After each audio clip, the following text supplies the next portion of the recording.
Hello students, once again welcome back to your one and only most trusted Gyanjyoti coaching centre. তো students আজকের ভিডিওতে আলোচনা করব তোমাদের নর্থ বেঙ্গল ইউনিভার্সিটি অধীনস্থ তোমাদের 5th সেমিস্টারে যাদের ডিস্টেন্স এডুকেশন রয়েছে, ঠিক আছে, তাদের কিন্তু আজকে একটি গুরুত্বপূর্ণ টপিক নিয়ে আলোচনা করব, সেটা হচ্ছে মুক্ত শিক্ষার উদ্দেশ্যগুলি সম্পর্কে সংক্ষিপ্ত আলোচনা।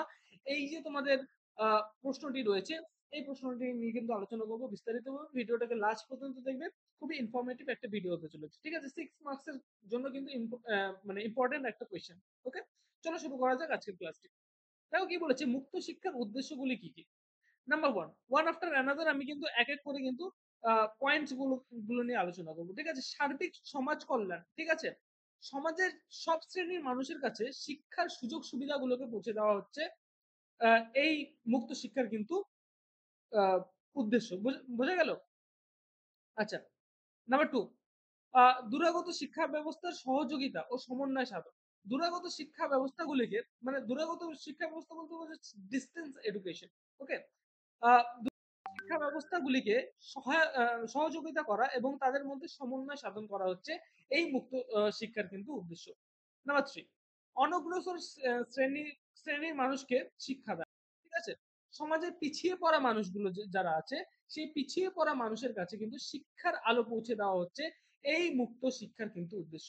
শিক্ষাকে আরো জনপ্রিয় করে তুলে সাধারণ মানুষের জ্ঞানের পরিধিকে আরো বিস্তৃত করা হচ্ছে এই মুক্ত শিক্ষার উদ্দেশ্য, ঠিক আছে। বিস্তৃত স্পেলিংটা মিস্টেক আছে এখানে, একটু দেখে নিবে, হ্যাঁ। ওকে, নাম্বার ফোর, বিদ্যালয় ছুট ও প্রত্যন্ত অঞ্চলের যে মানুষ আছে, সেই মানুষের কাছে শিক্ষাদান, ঠিক আছে। বিদ্যালয় ছুট বলতে ড্রপ আউট যারা আছে তাদের কথা বলা হচ্ছে, ঠিক আছে। বিদ্যালয় ছুট এবং প্রত্যন্ত অঞ্চলের যে জনগণ আছে তাদের কাছে শিক্ষার সুযোগ পৌঁছে দেওয়া এই মুক্ত শিক্ষার কিন্তু উদ্দেশ্য। ওকে, নাম্বার ফাইভ, ব্যক্তি সত্তার বিকাশ ও জাতীয় সংহতিতে সহায়তা। প্রতিটি মানুষের ব্যক্তি সত্তার যথাযথ বিকাশে কিন্তু সহায়তা করে এই মুক্ত শিক্ষা, এবং শিক্ষার সর্বাঙ্গীন প্রসারের মাধ্যমে কিন্তু জাতীয় সংহতি স্থাপন করা হচ্ছে এই মুক্ত শিক্ষার উদ্দেশ্য। পরবর্তী পয়েন্ট, প্রতিবন্ধীদের শিক্ষাদান।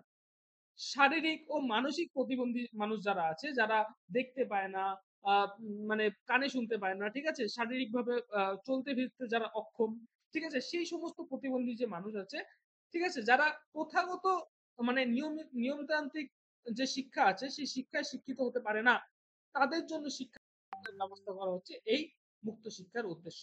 নাম্বার সেভেন, সকলের জন্য উচ্চ শিক্ষা। মুক্ত শিক্ষার মাধ্যমে উচ্চ শিক্ষার সুযোগ সুবিধা আপামার জনগণের কাছে পৌঁছে দেওয়া হচ্ছে, এই ব্যবস্থা পৌঁছে দেওয়ার কিন্তু ব্যবস্থা করা, ঠিক আছে। এই শিক্ষা ব্যবস্থায় বয়স্ক মানুষের পক্ষেও কিন্তু বেশি বয়সে উচ্চ শিক্ষা করা সম্ভব। মানে অনেক সময় কি হয়, অনেকের বয়স বেড়ে যাওয়ার ফলে তারা কিন্তু মানে প্রথাগত শিক্ষায় কিন্তু শিক্ষিত হতে পারে না, ঠিক আছে, কিন্তু এই মুক্ত শিক্ষা কিন্তু তাদের জন্য কিন্তু শিক্ষার সুযোগ কিন্তু করে দেয়, ঠিক আছে।